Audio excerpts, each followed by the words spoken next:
Let's talk first about your results here, just shy of the street's estimates. Let's say in line. Which parts are you most pleased with, and which parts do you want to watch more closely? Good morning. To be honest, I'm rather pleased with everything this time. All parts of the business improved their performance, and the result is fully in line with our expectation. What are you watching going forward? I mean, I know that there haven't been any massive calamities. Those costs have been kept low, and your pricing power seems to be fairly strong.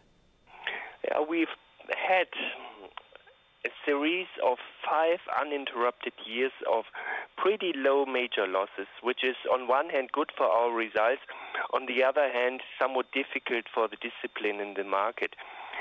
But what we see at the moment is a normalization of major losses. By the way, one reason why our technical result deteriorated, but we are happy with it because this is our business. And at the same time, we see a bottoming of the trend downwards of reinsurance prices. And that makes us confident that things are slightly improving from now on. Joerg, a very good morning to you. It's Manus in London. Your first quarter profit was driven by a 37% jump in investment income. I read Governor Kuroda's comments this morning in Japan. He talks about the world hitting escape velocity. I listened to Axel Weber. He's warning about normalization. Are you concerned that these equity markets are overly effusive and overly buoyant when you look at the state of play? That's a difficult question. So our exposure to equities is anyway moderate because we see the excellent performance of the last couple of months, and we think that this does not fully reflect the overall, especially geopolitical risks we are faced with.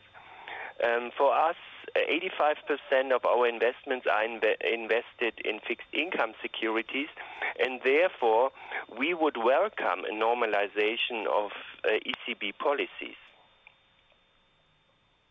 You have a new CFO in place, Joachim Wenning.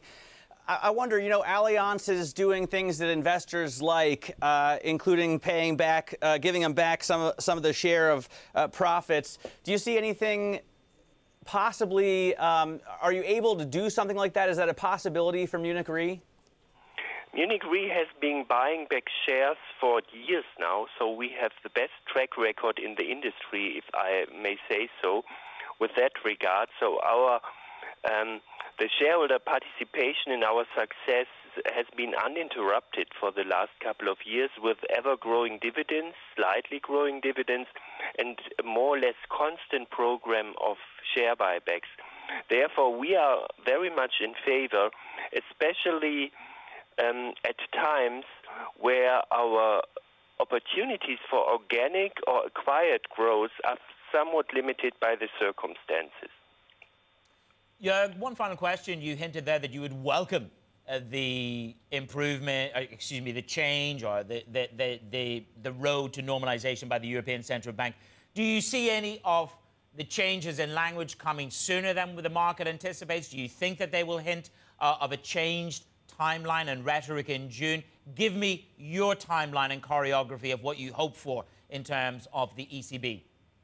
We hope that language will change in the course of this year, and that then there must be concrete steps at the latest in 2018, because these differences between the US and most probably also in the UK and Germany and Europe, Central Europe, ECB Europe, are no longer sustainable. That doesn't work over time. Therefore, pressure is too high, and also these policies have been appropriate for the height of the crisis, but not as a continuous element of steering.